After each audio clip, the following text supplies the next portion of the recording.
할렐루야. 추운 날씨에도 불구하고 또 이렇게 배움의 자리에 오신 우리 성도님들 주님의 이름을 환영하고 축복합니다. 오늘 눈이 온다는 보도가 있더라고요.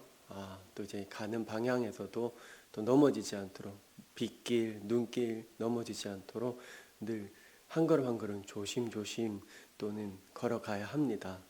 또 여기 이제 배움의 자리에 오셔서 무엇인가 이제 배움을 통해서 또 나의 삶의 현장 가운데 일터에서나 가정에서나 언제나 하나님의 영광을 나타내고 드러내는 그런 삶으로 살아가는 저와 우리 모두가 되길 바라며 우리 함께 기도하며 함께 강의 이어가도록 하겠습니다.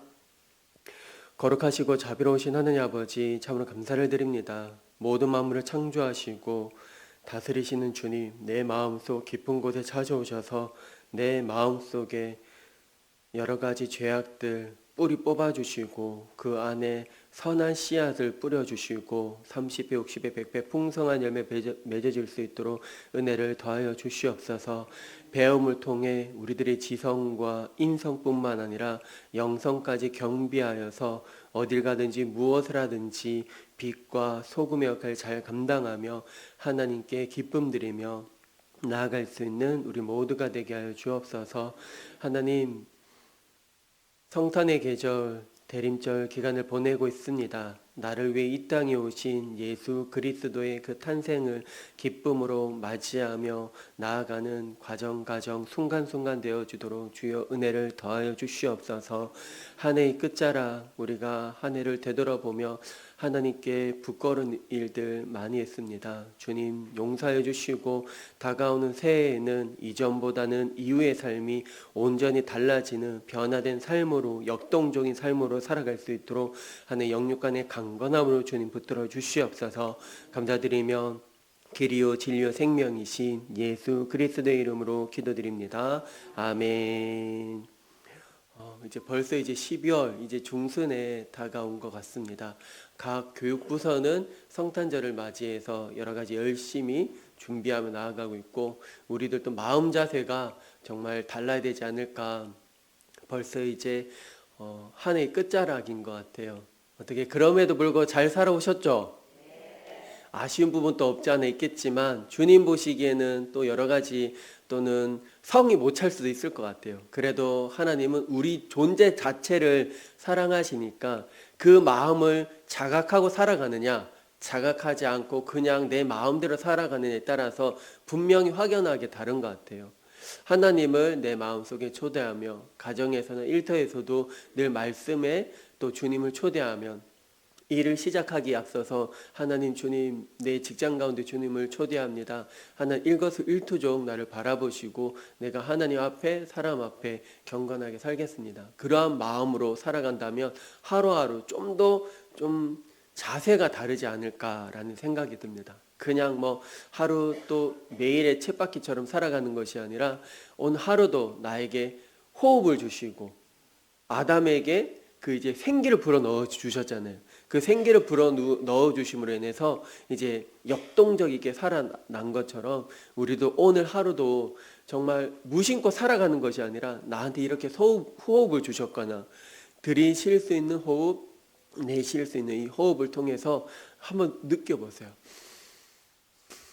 이 하나님이 주신 이 호흡을 그래서 이제 시편 150편 마지막 절에는 이렇게 말하잖아요. 호흡이 있는 자마다 여호와를 찬양할지어다. 우리에게 호흡을 주셨고 그 호흡을 주신 주님에게 찬양하며 나아가는 우리 모두가 되길 간절히 소망합니다.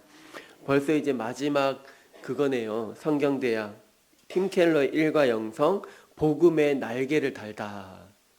복음의 날개 달고 날개도 양옆에 있어야 되잖아요. 한쪽이 없으면 한쪽으로 불규칙하게 날아가잖아요. 독수리가 잘 알듯이 독수리가 그 새끼를 이제 날게 하려면 어떻게 하죠? 떨어뜨리잖아요. 그 하늘 높은 곳에 너 죽어라 이것이 아니라 그냥 떨어뜨리잖아요. 날려고. 그 위기 가운데 내몰잖아요. 네가 그렇게 내몰아야 날 수 있다. 한번 펼쳐봐라. 근데 이제 날개가 있는데 너무 이제 사람이 이제 먹을 거 주니까 거기에 길들여져서 나는 줄도 모르는 새들도 많이 있다고 합니다. 내가 길들여져 있으니까 그 삶에 길들여져 있어서 날지를 못한대요. 그리고 이제 동물을 또는 양육할 때도 줄에 매달려 있잖아요. 앞에 이제 음식이 있는데도 줄이 매달려 있기 때문에 끝까지 가도 이제 음식을 못 먹는 선까지 있잖아요. 계속 이제 매달려 있기 때문에 끝까지 가는데, 근데 이제 목줄을 풀어주잖아요. 안 먹어요. 왜냐하면 알기 때문에, 거기에 길들여져 있기 때문에. 나는 목에 매달려 있었어. 그래서 저기 내 목에 한계가 있기 때문에 거 가도 나 못 먹을 거야. 그냥 포기한다는 거죠. 길들여져 있어가지고. 이걸 깨야 돼요. 이것이 고정관념입니다. 고정관념을 깨트려야 돼요. 하나님은 나를 위해서 무한한 이제 무궁무진한 이제 꿈이 있다는 거죠. 너무 길들여지지 않았나. 내가 이 삶의 365일, 1년 365일 내가 너무 일에 너무 치우쳐서 길들여지지 않았나. 우물 안에 개구리라는 속담이 있잖아. 그것만 보는 거예요. 그 우물만. 이걸 벗어나면 다른 세상이 있다는 걸 안다는 거죠. 그래서 복음에 날개를 달고 내 일 가운데 복음으로 날개를 달아서 하나님의 영광을 나타내는 저와 우리 모두가 되기를 원합니다. 아멘. 자, 이제 9, 10, 11, 12 이 네 챕터를 배울 건데, 첫 번째는 9번째 회사, 신우회에 참석하는 선에서 만족하지 말라. 일에 대한 이원론을 뛰어넘으라는 거죠. 이것을 배격해야 된다는 것입니다. 그 책의 핵심 내용을 보면 기독교 신앙인이 교회 안에서뿐만 아니라 일터에서 신앙인으로서 정체성을 가지고 살아가야 한다는 것입니다. 따라서 신우회를 다른 말로 표현한다면 단순히 친목 모임을 넘어서 일터가 교회라는 거죠. 그리고 일터 공동체에 가깝다고 볼 수 있습니다. 또 다른 이제 하나님께서 나를 보내신 하나의 미랄이 썩어지면 많은 열매를 맺는 것처럼 나를 통해서 그 현장에서 썩어질 때 나를 통해서 많은 열매를 맺는 것을 하나님은 바라보고 계신다는 것입니다. 그래서 팀 켈러는 책에서 회사 신우회에 참석하는 선에서 거기에서는 만족하지 말고 그 활동 그리고 직장생활 전체가 선교적 의미를 지니는 소명임을 강조하고 있습니다. 신우회가 이분법적인 신앙생활, 교회 일, 세상일, 따로 국밥처럼 따로 노는 것이 아니라 함께 여기서도 시간과 공간을 초월하신 하나님께서도 이 현장 가운데 함께 계시다. 일거수일투족 나를 보고 계시다. 그 마인드로 간다면, 생활한다면 생활 패턴이 달라지는 겁니다. 소비도 달라지고 내가 이제 버는 걸 어떻게 쓰는지도 알게 된다는 거죠. 그래서 교회 일 따로 세상 일을 따로 넘어서 주체적인 신앙 공동체로 기능해야 한다는 의미를 내포하고 있습니다. 그래서 우리는 일을 할 때도 복음의 관점으로 일을 해야 합니다. 고린도전서 10장 31절 함께 읽겠습니다. 시작.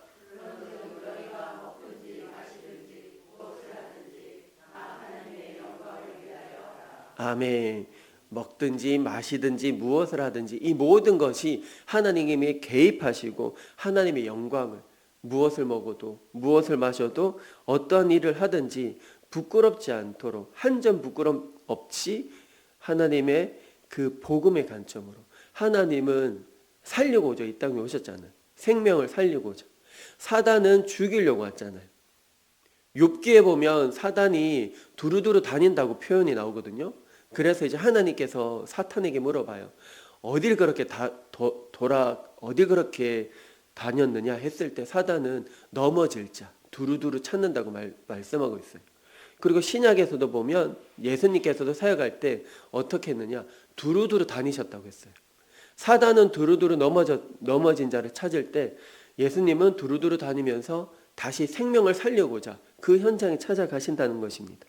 그래서 하나님은 살리고자 이 땅에 오셨고, 그래서 우리가 복음의 관점으로 예수님께서 이 땅에 오신 목적은 구원하시려고, 그리고 섬김을 받으려 함이 아니라 오히려 섬기려고, 만왕의 왕으로 오신 주님께서 섬기려고 이 땅에 오셨다는 것입니다. 그럼 우리가 신앙생활하는 이유가 뭘까요? 목적은 단지 구원받은 것 아닙니다. 그걸 통해서 또는 나의 삶의 현장 가운데 하나의 모습을 닮아가는 것.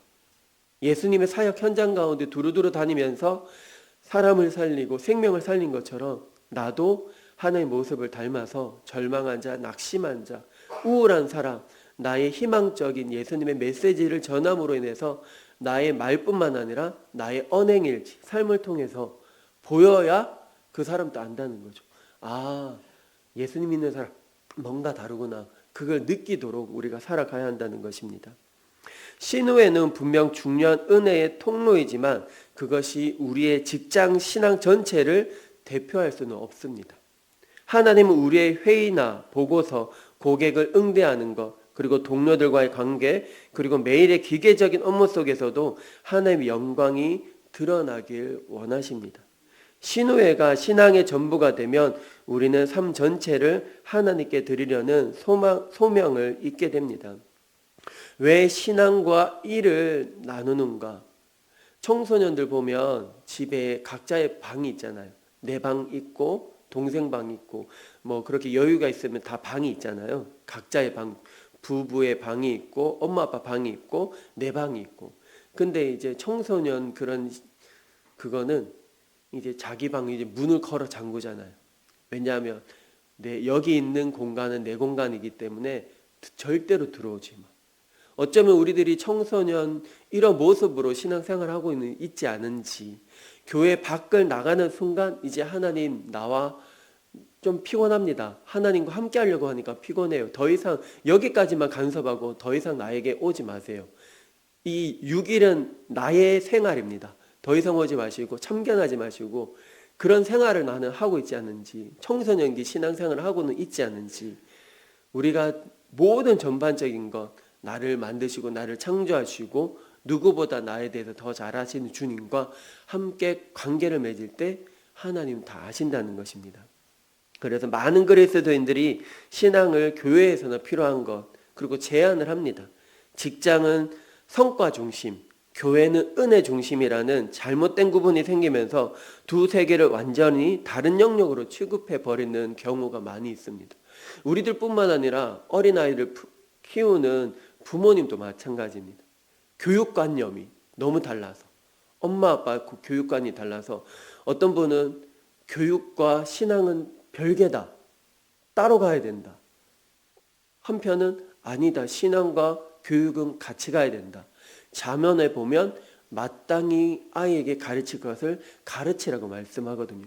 너무 한쪽으로만 편중돼서 가르치다 보니까 신앙을 다 잊어버리는 거죠. 특별히 수험생 기간, 고3 이제 일때 이제 부모님의 마음은 어떠죠? 불안하고 두렵고 이제 고3이구나 그러한 모드로 이제 들어가잖아요. 이때까지 신앙생활 열심히 했던 우리 학생들한테 고2까지 그래 잘했어. 이제는 고3 너는 이제 공부에만 몰입해야 돼. 나머지는 내가 기도할게. 나머지는 내 엄마한테 신앙 쪽은 내한테 다 맡겨. 너는 학원 가서 공부만 해. 근데 이제 1년 동안 열심히 공부하고 좋은 대학 가고 나중에 신앙까지 다 까먹게 됩니다. 그래서 나중에 되겠지 그것보다는 아니에요. 지금부터. 오늘 이 순간. 그래서 이제 가르쳐야 돼요. 신앙과 교육이 따로 가는 것이 아니라 함께 같이 가야 됩니다. 우리에게 두 손이 있다는 건 뭘까요? 한 손에는 성경을 들고 한 손에는 이런 말 많이 들어봤을 거예요. 한 손에 성경, 한 손에 신문. 세 개를 알아야 기독교적인 가치관으로 세상을 바라본다는 거죠. 신앙을 모르고 성경도 모르면 세상 중심으로 간다는 거죠. 어떤 영상을 잠깐 봤는데 부부가 상담하러 왔어요. 근데 그 상담을 받았는데 그 상담해주는 분이 너무 무식하대요. 그 남편이 너무 무식해서 아는 게 이거밖에 없대요. 그러니까 그 아는 걸로 세상 전체를 바라보는데. 그래서 이걸 깨트리기 위해서는 좋은 책을 많이 봐야 된대요. 유튜브에도 영상들이 무궁무진하잖아요. 홍수처럼 쏟아지고 하나님의 말씀도 마찬가지고 내가 무엇을 보느냐에 따라서 거기에 가치관이 달려져 있다는 거. 그래서 나는 좋은 걸 바라보고 좋은 환경을 바라보면 좋은 이제 시너지 효과로 선한 영향력이 흘러간다는 것이고 그래서 우리 모두가 일하고 따로 가는 것이 아니라 함께 간다는 것. 이제 아이들을 돌보는 것도 남자들은 대부분 이렇게 생각을 많이 해요. 내가 도와준다. 근데 도와주는 게 아니거든요. 아이를 키울 때는 함께 하는 거거든요. 함께. 그래서 그런 개념을 깨트려야 됩니다. 그래서 이런 이원론은 신앙을 사적인 취향으로 만들고 직장을 하나님과 무관한 공간으로 왜곡합니다. 여기는 나만의 공간, 나만의 쉼터, 여기는 누구도 찾아오지 못하는. 하지만 하나님은 전체 다 들여다보거든요. 성경은 일이 단순히 생계를 유지하는 수단이나 형벌이 아니라 축복이자 소명이라고 가르칩니다. 모든 일에는 귀천이 없습니다. 어떤 직업이든 하나님께서 주신 고유한 부르심, 바로 소명으로 우리는 여겨야 합니다. 우리가 일상적인 업무를 통해서 하나님의 원대한 계획에 기여할 수 있음을 의미합니다. 일은 처음부터 거룩했습니다. 창세기의 말씀을 보면 하나님은 인간에게 일을 맡기셨고 일은 타락 이후의 벌이 아니라 창조의 선물이라는 것입니다. 따라서 일 자체는 본질적으로 선하고 인간의 존엄성과 연결된 거룩한 행위입니다. 이를 잘 이해하면 우리의 직업은 더 이상 생계수단이 아니라 하나님이 주신 소명으로 보일 것입니다. 그래서 우리가 기도할 때 내 영안의 눈이 떠지게 해달라고, 여기 좁은 틀만 보는 것이 아니라 이 틀을 깨트리고 넓은 세상을 바라볼 수 있는 그 눈을 가지게 해달라고, 그런 안목을 가지게 해달라고 우리는 기도를 해야 합니다. 신우회는 시작일 뿐입니다.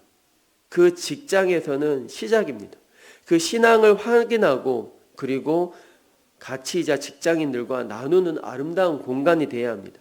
그러나 직장에서의 실제 영적 전투는 상사와의 갈등, 그리고 부당한 요구, 피곤한 업무 속에서 계속 되어지는 것을 보게 됩니다. 신우에만 참여하고 업무에서는 하나님 없이 행동한다면 신앙은 힘을 잃습니다. 이원론의 문제가 뭐냐면, 이원론은 바로 교회는 거룩, 직장은 세속, 그런 이미지로 잘못된 구분을 우리는 만듭니다. 그 결과는 어떻게 되느냐? 직장은 신앙과 상관없는 공간으로 밀려나고 우리는 쉽게 타협하게 됩니다. 이원론은 그리스도인의 정체성을 분열시키게 만듭니다. 1터는 우리는 선교지로 봐야 됩니다. 우리가 착각을 하고 있는데 다른 다른 나라 가서 섬기는 게 선교지가 아니라 내 직장 가운데, 가정에서도 마찬가지죠. 내게 맡겨진 자녀들도 어떻게 반듯하게 믿음 안에 세워나갈 것이냐, 선교지는 마찬가지입니다. 가정에서도 선교지고 그리고 이제 내 일터에서도 선교지입니다. 만나는 사람들이 그냥 우연이 아니라 필연입니다. 나에게 만나는 모든 사람들에게 그 선교지가 되고 나의 모습과 행위를 통해서 예수님의 복음이 흘러 전할 때 언젠가 안다는 것이죠. 우리가 매일 가장 오래 머무는 곳은 교회가 아니라 직장일 것입니다. 교회에서는 잠깐 머물잖아요. 주일에 아침부터 오후까지 있지만 수요일에는 수요기도회, 새벽 예배는 1부, 2부, 3부, 또 저녁에 4부로 그렇게 드려지고, 나머지 금요기도회, 나머지는 거의 다 집에서나 일터에서 보냅니다. 그 일터에서 어떻게 보내야 되느냐? 그래서 예수님께서는 우리들에게 너희는 세상의 빛이라, 너희는 세상의 소금이라 말씀하셨거든요. 교회에서는 배우는 훈련장이어야 됩니다. 하나님의 인격을 배우고 하나님의 성품을 배우고, 내가 옷도 마찬가지잖아요. 특별히 하얀 와이셔츠를 하루 이틀 입으면 금세 검정색이 돼요. 그러면 그것을 이제 세탁기에 돌리고 세제에 넣고 하면 또다시 깨끗하게 되어지는 것처럼, 우리가 세상에 살다가 나도 모르게 묻었던 찌든 때들, 죄악들을 교회에 와서는 십자가의 보혈로 용서해 주시고 다시 한번 말씀 앞에 결단하며 나아갑니다. 그러한 삶으로 살아가야 됩니다. 그래서 교회는 훈련장이 되어야 됩니다. 훈련장. 내가 배우고 학습하고 이걸 통해서 어떻게 삶의 현장 가운데 흘려보낼 것인가, 선교지로 나아가야 되는 것, 연결되어져야 됩니다. 우리가 와이파이가 안 되면, 스마트폰이 인터넷이 안 되면 화가 많이 나잖아요. 답답해하고. 그런 것처럼 하나님과의 나의 연결이 안 되면 답답해야 됩니다. 그냥 무덤덤하게 지나가는 것이 아니라 내가 말씀에 멀어지고 있지 않은가, 하나님과 단절되어지지 않은가, 이런 이제 모든 감각을 깨워야 됩니다. 모든 촉각, 미각 5가지 감각을 다 깨워야 됩니다. 무뎌지지 않도록. 그래야 훈련장에서 일터까지 연결이 될 수 있습니다. 그곳이야말로 하나님이 우리를 보내신 실제적인 선교지입니다. 우리 한번 외쳐볼까요? 나는 선교사이다. 그런 마인드로 간다면 달라집니다. 그래서 교회에서는 배우고 스포츠 선수들도 배우잖아요.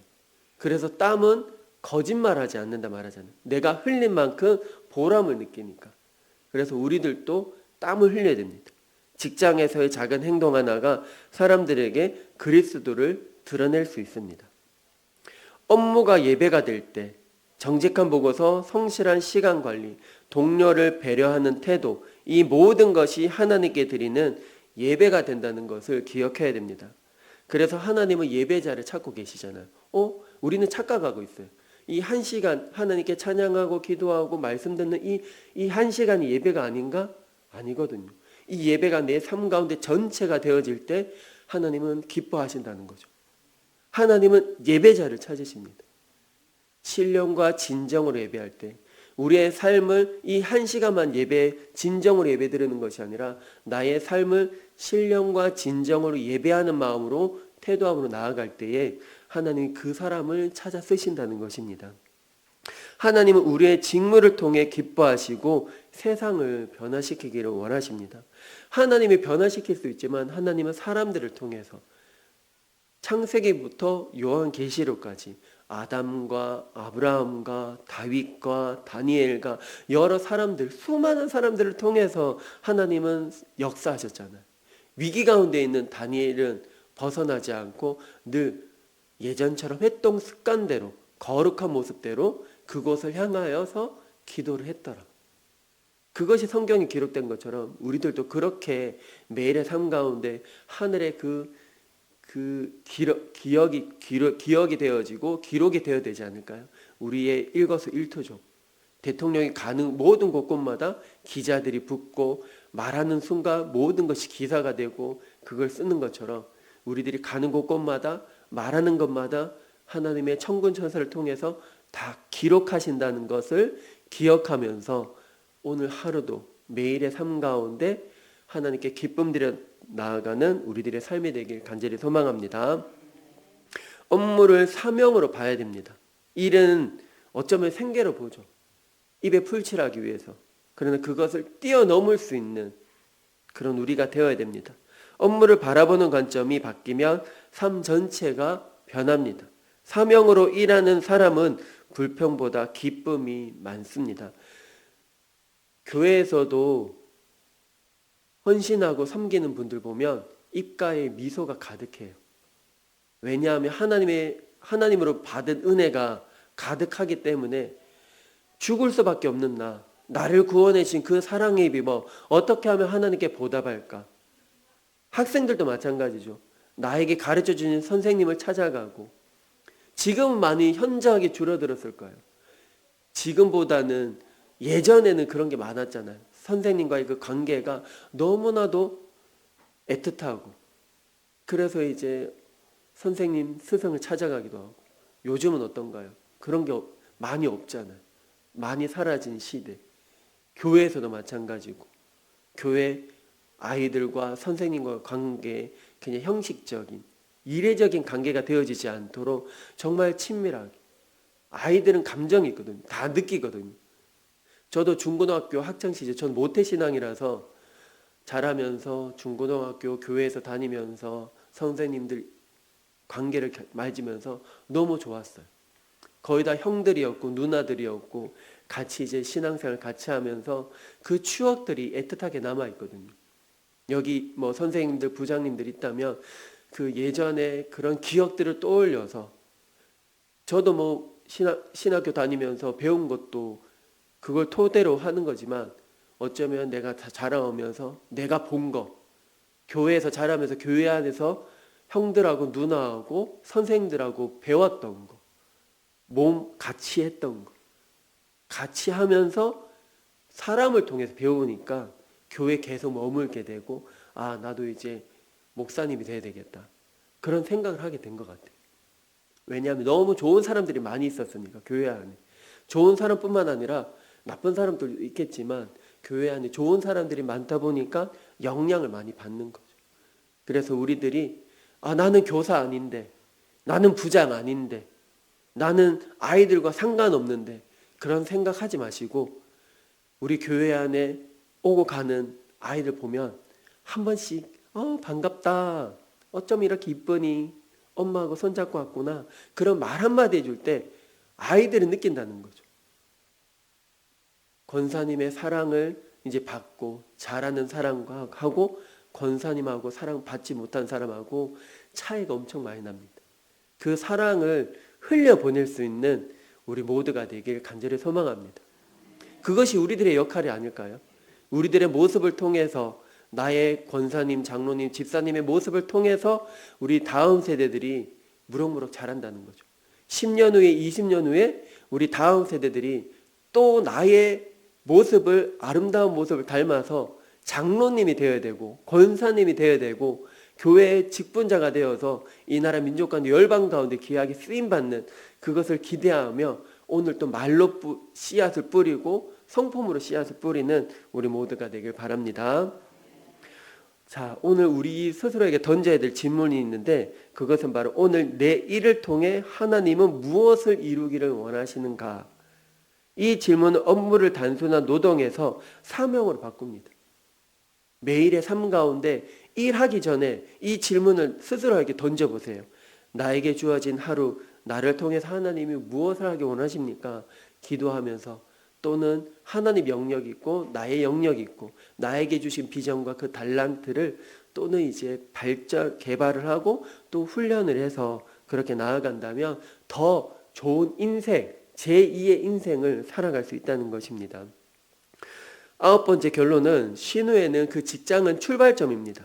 하나님은 우리의 일터 전체를 예배의 무대로 삼기를 원하십니다. 일터에서의 삶의 복음을 증언합니다. 서울에서 사역하다 보니까 그런 연예인들 많이 보게 되더라고요. 여기저기 흔하게 보는 게 연예인이었는데 저는 잘 몰랐어요. TV를 보면 그 한 장면을 찍으려고 얼마나 많은 사람들이 노력하는지, 카메라맨도 많이 있고 메이크업 해주는 사람도 있고 또는 이제 감독이 있고 여러 사람들 많이 있더라고. 한 장면을 찍기 위해서 그렇게 열심히 모두가 한마음이 되어서 그렇게 하는 것처럼 우리들도 그러한 마인드로 나아간다면 주님께서는 우리 교회를 아름답게 굳건하게 이 지역사회 가운데 더 선하게 쓰임받게 해주실 것을 믿고 나아가는 저와 우리 모두가 되기를 원합니다. 아멘. 그리고 10번째로는 이건 세상 일이고 저건 하나님 일이라는 이분법을 배격하라는 것입니다. 일을 하는 동기가 바뀌어야 합니다. 일과 사역은 하나다. 우리 함께 외칠까요? 일과 사역은 하나다. 하나님께서는 교회 일과 그리고 세상 일, 그 구분이 없습니다. 모든 일은 하나님의 손길이 세상을 돌보는 통로입니다. 일을 하는 동기가 바뀌어야 됩니다. 이건 하나님의 일, 저건 세상이 하는 일, 그런 잘못된 구분은 신앙을 왜곡합니다. 이러한 기준을 깨트려야 됩니다. 나의 이 고정관념을 깨트려야 그것이 바로 시작이요 출발점이 됩니다. 결국 교회에서만 경건한 척하는 신앙인이 만들어진다는 것입니다. 우리들의 모습을 통해서 다음 세대들이 교회 안에서만 이렇게 잘하는 신앙생활하는 그렇게가 아니라 세상의 빛과 소금으로 흘러갈 수 있도록 그런 훈련장이 교회라는 것입니다. 이분법을 버려라. 일을 하는 동기가 바뀌어야 되고 루터의 직업관이 있는데 루터는 모든 직업을 하나님의 부르심으로 보았다는 것입니다. 엄마가 아이를 돌보는 것도 하나님이 세상을 돌보는 방식이라고 루터는 말했습니다. 동기가 바뀌면 일이 달라집니다. 돈을 위해 일하던 사람이 섬김을 위해 일하기 시작하면 태도와 열정이 완전히 달라집니다. 복음은 동기를 변화시킵니다. 요리사의 변화인데 한 셰프는 그냥 돈을 벌기 위해 요리를 했다고 합니다. 근데 어느 날 복음을 깨닫고 나서 사람을 위로하는 사명으로 요리를 바뀌었습니다. 그때부터 보람을 느끼고, 그때부터 나의 표정이 달라지기 시작하고, 그때부터 나의 표정이 달라지니까 모든 직원들은 나를 바라보는 모습도 달라지고, 일을 대하는 태도도 더 기쁘게 보람되게 했다고 그런 간증이 있더라고요. 자, 우리는 하나라는 걸 잊지 말아야 됩니다. 교회에서의 나와 회사에서의 나는 동일한 한 사람입니다. 하나님은 우리의 삶 전체를 통합하기를 원하십니다. 하나님은 우리의 삶 전체를 사용하기를 원하고, 가정에서나 직장에서나 교회에서나 지역, 사회 걸어가는 발걸음마다 모든 연결되어 하나님의 이야기 속에 있다는 것을 우리는 기억해야 합니다. 업무의 목적 재정이 누구를 섬기기 위해 이 일을 하는가? 라는 질문은 노동의 의미를 새롭게 해줍니다. 직장은 영적 훈련장이나 마찬가지입니다. 교회도 마찬가지고, 협력은 사랑훈련, 갈등은 용서훈련, 압박은 인내훈련이 되어야 되고, 직장은 우리가 하나님의 성품을 닮아가는 현장으로 만들어야 합니다. 이분법을 버리고 일은 하나님 나라를 세우는 소중한 통로가 되어야 합니다. 11번째는 높은 보수나 칭찬을 위해 일하지 말라. 새로운 능력으로 일해라. 라는 챕터를 가지고 배우도록 하겠습니다. 보수나 칭찬을 위해 일하지 말고 보상이 아닌 복음으로 일하라. 칭찬만 받고 일을 한다면 왜 또 칭찬을 안 해주지? 그런 불안감, 그런 갈등, 그때는 칭찬을 많이 해줬는데 왜 그럴까? 그런 의기소침해지고 그런 상황으로 가는 것이 아니라 복음으로 일하면 바라보는 관점도 달라진다는 것입니다. 세상은 높은 연봉과 칭찬을 기준으로 사람의 가치를 평가하지만 복음은 우리가 이미 하나님 안에 귀중한 존재라고 그렇게 우리를 말하고 있습니다. 만약에 이제 칭찬이나 그러한 관점으로 일을 하게 되면 번아웃이 쉽게 일어납니다. 승진이 목표가 되면 사람은 쉽게 지칩니다. 끊임없이 비교하고 끊임없이 경쟁하고 불안이 끊임없이 따라오게 될 것입니다. 높은 보수나 칭찬을 위해 일하지 말고 복음으로 나는 이미 사랑받은 존재다. 우리는 성취를 통해 사랑받는 것이 아니라 그리스도 안에서 이미 사랑받는 존재라는 것을 우리는 기억해야 합니다. 이 확신이 일터에서 우리를 자유롭게 합니다. 이러한 굳건한 확신이 있을 때 회사에서나 직장에서도 자유롭게 일을 할 수가 있습니다. 한 CEO가 증명한 이야기를 하는데 자신을 늘 증명하기 위해서 일을 했다고 합니다. 이게 나야. 이 일이 곧 나야. 그러나 복음을 알고 나서는 이제 더 이상 나를 증명할 필요가 없다라고 자유롭게 억압에서 자유롭게 해방이 되어서 기쁨으로 일을 한다고 말을 합니다. 우리는 성경적 근거로 일을 해야 되는데 우리 골로새서 3장 23절 함께 읽겠습니다. 시작.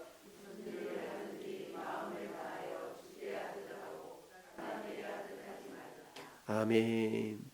우리의 진짜 상사는 하나님이시라는 것입니다. 이렇게 살아가기가 쉽지는 않은 것 같아요. 작은 일이라도 사람에게 하듯이 하지 말고 하나님께 한다면 하나님께 분명히 칭찬하실 거고, 잘하였도다 착하고 충성된 종아, 너에게 작은 일을 맡겼는데 이것을 소홀히 여기지 않고 더 열심히 성실하게 일을 했구나.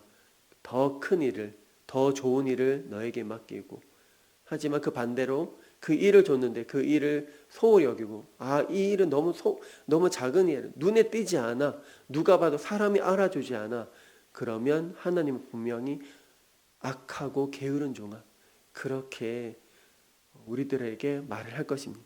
그래서 어떤 일을 하든지 무엇을 하든지 사람에게 눈에 띄지 않더라도 하나님은 다 보고 계신다는 걸, 그러한 관점으로 나아간다면 하나님 분명히 우리를 기쁘게 받아주실 것입니다.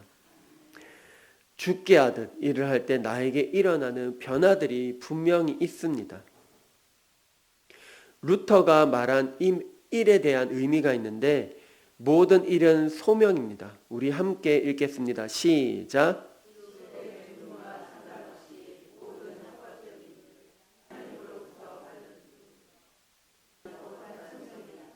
자, 직업에 귀천은 없다. 읽겠습니다. 시작.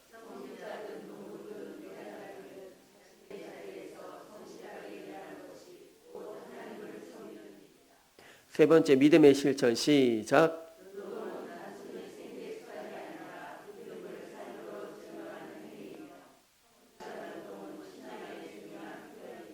네, 신기하지 않나요? 저는 성경대학을 준비하면서 루터가 지금의 사람이 아니잖아요. 엄청 오래된 사람, 엄청 맞잖아요. 그 시대의 루터도 일에 대해서 이렇게 바라봤다는 거죠. 오늘날도 우리는 믿음의 사람으로서 일을 어떻게 바라봐야 되느냐? 모든 일은 소명으로 우리를 부르셨고 작은 일이든 큰 일이든 하나님은 직업에 귀천이 없다. 그리고 믿음의 실천. 정말 루터도 이렇게 개념을 내렸다는 것입니다. 루터가 말한 일의 의미, 핵심 요약 함께 읽겠습니다. 시작.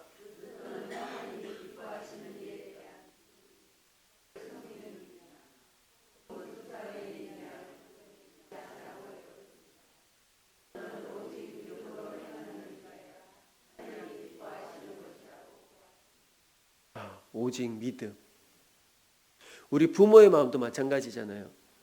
우리가 또 누군가의 자녀들이었고 우리가 부모님의 기쁨이 되기 위해서는 기쁜 일을, 착한 일을 잘하면 되잖아요. 근데 그것보다는 가르쳐주지 않았는데 나쁜 일은 어떻게 그렇게 잘하는지 모르겠어요. 그래서 저도 이제 힘들어요. 자녀들한테 가면 일찍 일어나라. 일찍 일어나지도 않고요. 책 봐라. 책도 보지 않고요. 그 반대로 해요. 근데 매를 들면 말을 듣기 시작해요. 이게 사람의 재성이 있다는 겁니다. 그래서 우리는 가르쳐주지 않아도 나쁜 거는 그렇게 잘하는데 정말 선한 일은 쉽지는 않다. 훈련을 해야 된다. 그래서 깨닫게 해줘야 된다. 그래서 잠언에서 그런 아까도 얘기했듯이 마땅히 아이에게 가르칠 것을 가르쳐야 된다. 훈육이 절대적으로 필요하다는 거죠. 학교에서는 그런 훈육이 이제는 사라졌지만 매를 들면 사랑의 매라고는 하지만 이제 카메라로 찍어가지고 이제 뭐 법적으로 소송 걸 거라고 막 그런 시대 가운데 이제 선생님들은 몸살인다는 거죠. 그냥 가르치기만 하고 훈육은 안 하고 그런 시대 이제 버르장머리 없는 아이들이 어쩌면 이제 큰일 나지 않나라는 생각들. 보이지 않는 선을 지켜야 되는데 이것을 뛰어넘잖아요. 예의 없는 아이들이 엄청 많잖아요. 교회에서는 지성과 영성뿐만 아니라 인성까지 어떻게 살아야 되는지 그걸 또 알려줘야 됩니다. 그리고 일에 중독되어지는 사람들이 있는데 나는 왜 이렇게 열심히 일하려 하는가 이것도 질문을 해야 됩니다. 답을 찾아야 됩니다. 이 질문은 내 마음의 우상을 드러냅니다. 우리가 중독 많이 있잖아요. 카드 중독, 게임 중독, 술 중독, 운동 중독, 여러 가지 중독. 우리 성도님들은 어떤 중독에 빠져 있습니까? 지하철에는 항상 이런 풍경이 되어 있죠. 이게 정상으로 되어져 있죠, 이제는. 이게 자리 잡혀져 있죠. 예전에는 이러지 않았는데 스마트폰이 들려지고 내 손 안에 있으니까 다 볼 수 있으니까 옆 사람 신경 쓰지 않고 내 공간 안에 나만 보겠다. 그러한 참 안타까운 모습입니다. 평일에 SNS를 한 5시간 정도 하는 것 같고 주말에는 어디 안 가면 9시간까지 할 때도 있고 스마트폰에 중독된 어느 한 사연자가 이렇게 올렸는데 그래서 이제 병원에 가서 한번 진단을 받아봤대요. 진단을 받아보니까 이 동그란 모습들이 뇌인 거예요. 얼굴, 모습, 뇌 사진인데 나도 모르게 폰에 지배받고 우리 뇌에 악 영향을 미치게 되고 이렇게 코를 기준으로 귀 앞을 전두엽으로 보는데 전두엽 기능이 현격하게 좀 낮다고 합니다. 스마트폰을 아이들은 그게 가치관이 잘 정립되어지지 않았는데 스마트폰을 주고 그러니까 전두엽 기능이 발달해야 되는데 현격하게 낮아지는 그런 증상들이 나타나고, 이렇게 전두엽은 무슨 일을 하느냐? 억제하고 브레이크를 주는 기능을 하는데 이게 조금 낮아요. 그래서 이제 그런 사람들이 운전하게 되면 어떻게 되죠? 브레이크를 못하고 그냥 막 밟게 되면 나만 사고 나면 되는데 다른 사람들에게도 교통사고 나고, 그렇게 이제 교통사고는 끊임없이 증가하고 있는 이 시기잖아요. 이런 것들이 나도 모르게 한번 스마트폰에 빠져들면 거기서 못 태어날 확률이 남들보다 높죠. 이렇게 말을 하고 있습니다. 복음은 결과보다 과정을 중요하게 만든다는 것을 우리는 기억해야 합니다. 손해 같아도 옳은 것을 선택해야 되는 저와 우리 모두가 되길 바랍니다. 칭찬에 흔들리지 않는 힘, 우리는 근력을 키워야 됩니다. 칭찬은 격려가 될 수 있지만 그것이 우리들의 삶의 정체성이 되면 위험합니다. 높은 보수나 칭찬을 위해 일하지 말라 결론을 보면, 복음은 노동의 동기를 다시 설계하고 우리를 자유롭게 하여서 더 잘 일하게 합니다. 이런 책이 있습니다. 그래도 인생은 살아볼 만해라는 책이 있는데, 오늘이 아무리 힘들어도 내일은 언제 그랬냐듯 기쁜 하루하루 펼쳐질 거야. 괜찮아. 이제 한 해도 이제 얼마 남지 않았습니다. 이번 기회를 통해서 1, 2, 3번 우리 함께 읽겠습니다. 시작.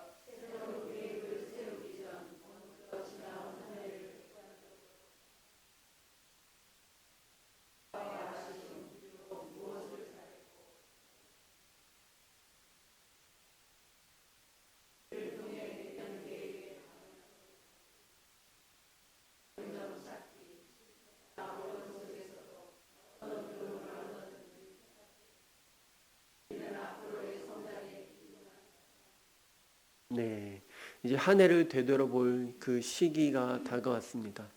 그냥 다람쥐 쳇바퀴처럼 또 새해를 맞이하는 것이 아니라 뭔가 뭔가 하나님 앞에 올해보다 내년에 더 성숙하는 그런 모습.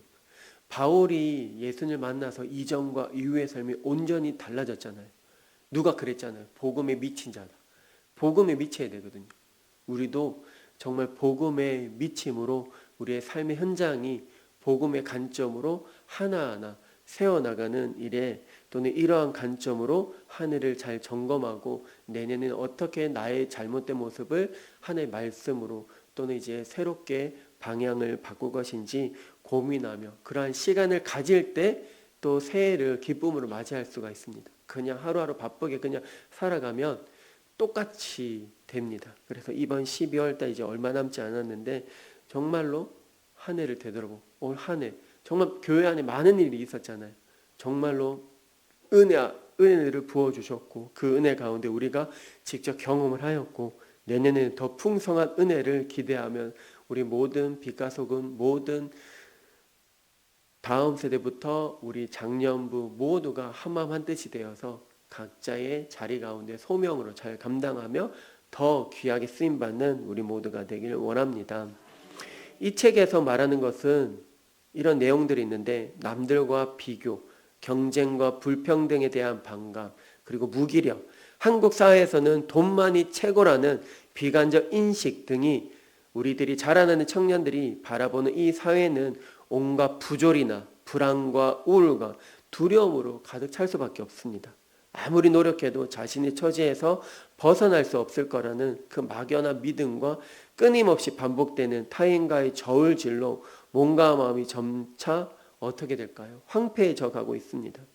하지만 그럴수록 나는 정말 내가 원하는 삶을 살고 있는가 자문을 해야 됩니다. 그러면서 가랑비에 옷이 젖듯이 자기 긍정 지수를 올리고 자아 존중과 회복 탄력성을 기르는 노력이 절대적으로 필요합니다. 다른 사람은 다른 사람의 삶이 있고 나는 나의 삶이 있음을 우리는 깨달아야 됩니다. 그렇다고 해서 나와 너와 다르다 이렇게 비교하는 것이 아니라 인정을 해야 된다는 거죠. 하나님은 너를 또 다른 모습을 세우셨고 나는 나대로 세우셨고 바로 협력해서 세워나가야 됩니다. 저자는 날이 갈수록 심해져 가고 있는 우리 청년들의 마음 고통을 바라보면서 그들이 긍정적인 정서를 회복할 수 있는 동서고금 위인들의 말과 현실적으로 들려주고 싶은 지혜의 이야기들을 책으로 엮었습니다. 한번 돌아보시기 바랍니다. 한 해를 돌아보면서 정말로 처음 가졌던 그 마음들, 나는 올해 구약, 신약, 성경 한 번 읽겠다, 통독, 그런 마음 가졌지만 한 번 또 창세기 시작했지만 너무 어려워서 레위기부터 뭐 번제, 소제, 화제 나오고 이제 문 닫고 한 경우 많지 있지 않나요? 제가 한 번씩 얘기했던 것처럼 후탁 성경이 되어서는 안 됩니다. 교회에서만 성경책 집에 있는 거 교회 가야 되니까 먼지 위에 쌓여 있는 거 후 털고 탁탁 털고 이제 교회 가져오는 것이 아니라 이제 성경책도 안 들고 다니잖아요. 그냥 스마트폰 그냥 교회 뭐 스크린 다 나와 있으니까 성경책 보지도 않고 그냥 그때그때 보는, 스마트폰에도 여러 가지 이제 기능들이 많아서 성경책도 이제 여러 앱들이 많이 있잖아요. 그런 걸 스마트폰을 보면 그 사람을 알 수 있다고 해요. 게임기를 많이 깔려 있으면 저 사람은 게임에 관심이 있구나, 게임에 중독된 사람이구나. 주식이 깔려 있으면 주식에 중독된 자, 하나의 말씀이 깔려져 있으면 하나의 말씀에. 우리는 어떨까요? 한번 점검해 봅시다. 하나는 스마트폰, 내 안에 스마트폰 뭐 많이 있는지. 정말 이건 이제 스스로 돌아보면서 아, 내가 정말 하나님께 너무 말씀 본다고 했지만 많이 보지 못했구나. 너무 일상적인 일 때문에 너무 거기에만 시달리다 보니까 일하는 만큼 하나님의 말씀을 읽어보세요. 달라지지 않을까요? 내년에 그러한 나를 발견하면서 나아가는 저와 우리 모두가 되길 간절히 소망합니다. 우리가 한 번 살잖아요. 단 한 번뿐인 인생을 어떻게 살아야 될까요? 한번 읽겠습니다. 시작. 우리 서로 인사 나누겠습니다. 우리 가치 있고 멋지게 살아가 봅시다. 정말로 가치 있고 멋지게, 때로는 넘어질지라도 절망할지라도 하나님의 말씀 가운데 다시 굳건하게 서서, 그 오뚜기 장난감 있잖아요. 오뚜기 장난감은 모래가 있기 때문에 보이지 않는 그 안에 모래가 있기 때문에 아무리 쳐도 넘어져도 다시 일어서는, 모래가 없다면 치면 날아가겠죠. 어디든지 여기저기. 하지만 나도 오뚜기나 마찬가지예요. 내 마음속에 말씀이 얼마만큼 있느냐, 그것이 근력이 돼서 위기 가운데 넘어지는 상황 가운데서도 똑같은 상황이지만 나는 어떻게 바라보느냐, 이건 거뜬히 할 수 있어. 그러한 걸로 정말 말씀이 없으면 불안하고 불평하고 또 나에게 이런 시험을 주십니까? 원망하고 불평을 합니다. 그래서 똑같은 상황이지만 나는 어떻게 헤쳐나갈 것인가, 말씀이 중심이 돼서 말씀으로 승리하는 가치 있고 멋지게 살아가는 저와 우리 모두가 되길 간절히 소망합니다. 그리고 마지막 네 번째로는 구원의 확신을 가슴에 새기고 열정을 품고 일하라. 리디머 교회가 하고 있는 일과 신앙을 하나 되게 하는 법을 이제 팀 켈러 목사님이 시도를 많이 한 거죠. 시도를 하고 검증을 하고 이렇게 하다 보니까 이런 시너지 효과가 나타났다. 다 좋은 방법들이 많이 있어요. 그렇죠? 주식 잘하는 법, 운동 잘하는 법, 요리 잘하는 법, 믿음 생활 잘하는 법, 베스트셀러, 이제 책방에 가면, 도서관에 가면 엄청 많잖아요. 근데 알지만 하지 않아서 문제잖아요. 그렇죠? 살 빼는 것도 다 알고 하지만 하지 않아서, 이제는 아는 만큼 보이는 것처럼 내가 한번 배워보자. 하나님의 말씀을, 구약과 신약을 먹음으로 더욱더 나의 건강, 영적인 건강으로 또는 몸적인 건강으로 더 귀하게 쓰임받는 우리 모두가 되기를 바랍니다. 자, 구원의 확신을 새기고 열정을 품고 일하라. 구원받는 사람은 감사해서 일을 하게 됩니다. 이 기쁨은 외부 환경과 상관없이 지속됩니다. 튕겨내는 거죠. 튕겨내는 거. 사랑받은 자로 일할 때 그 일의 성품이 달라지고 억지로가 아니라 기쁨으로 일하게 된다는 것입니다. 그리고 하나님은 우리의 작은 수고까지도 다 기억하고 계십니다. 그래서 우리는 헛된 없이 일할 수 있습니다. 구원의 확신을 새기고 열정을 품고 일하라. 변호사의 변화가 있는데, 한 변호사는 돈을 벌기 위해서 그것을 일했지만 복음을 알고 나서 어떻게 일했느냐? 손해를 보더라도 손해를 감수하더라도 정의를 세우는 그 일에 사명으로 일하기 시작했다는 것입니다. 변호하기 시작하고.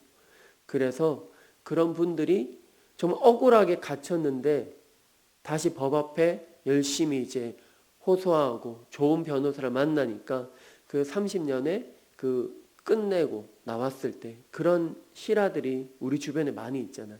예전에 정말로 경찰들이 자기들의 그 올리려고 그래서 이제 법으로 하나고 악으로 그렇게 하다 보니까 그런 일들이 비일비재잖아요. 그래서 정의로 세워나가는 변호사들이 있기 때문에 그래도 살만하구나, 인생 살만하구나, 그런 게 느껴지는 것입니다. 실패는 우리의 위치를 흔들 수 있지만 우리의 정체성은 절대로 흔들 수가 없습니다. 구원의 확신을 새기고 열정을 품고 우리는 일을 해야 됩니다. 그래서 리디머 교회는 직업별 소그룹 그리고 신앙과 일을 실제로 통합하도록 도왔다고 합니다. 그래서 여러 가지 잘 되는 청년들이 살아나고 그 지역사회가 살아나는 것을 보게 되고 그 책을 통해서 경험을 하고 있습니다. 구원의 확신, 복음 중심 정체성, 소명 회복, 공공성 추구, 이 세 원리가 일의 의미를 새롭게 합니다. 나는 하나님의 자녀이다. 오늘의 수고는 헛되지 않다. 이게 한번 읽어보겠습니다. 시작.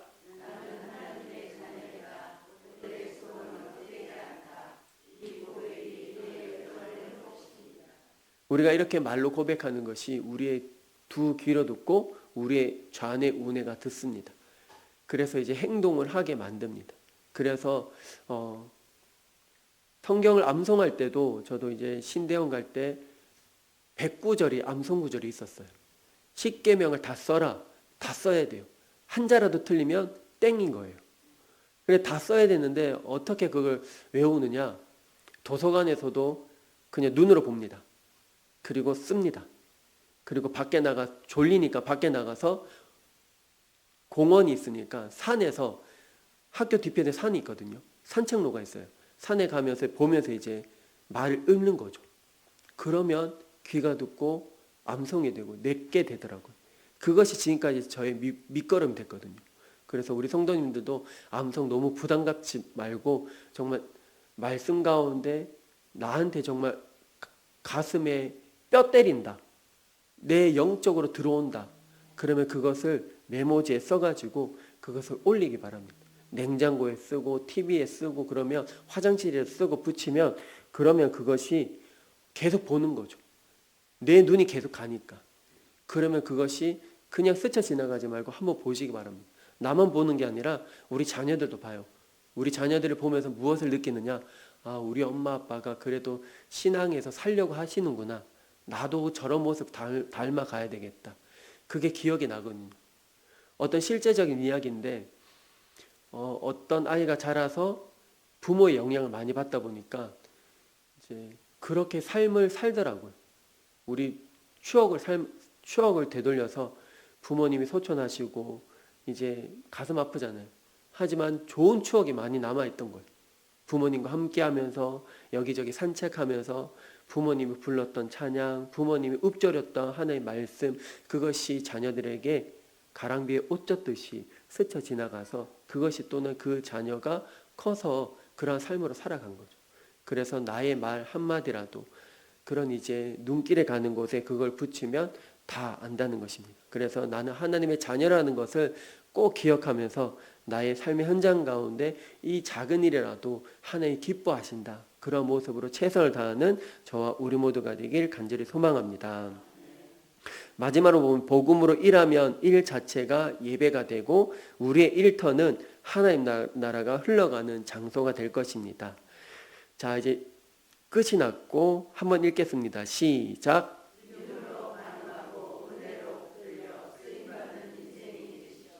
아멘. 우리가 오늘도 배운 거, 지금까지 말씀에 뿌리 내리고 말씀 들은 것이 우리들의 믿음으로 반응해서 은혜로 붙들어서 귀하게 쓰임 받을 수 있는 우리 모든 인생이 되어서 하나님 미랄이 되어서 축복의 통로로 흘러가서 누군가를 살리는 그러한 일에 귀하게 쓰임 받는 저와 우리 모두가 되길 간절히 소망합니다. 아멘. 기도드리겠습니다. 거룩하시고 자비로우신 하나님 아버지, 참으로 감사를 드립니다. 우리가 어떠한 삶으로 살아가야 될 것인지 주님 오늘도 배움을 통해서 알게 해주시니 참으로 감사를 드립니다.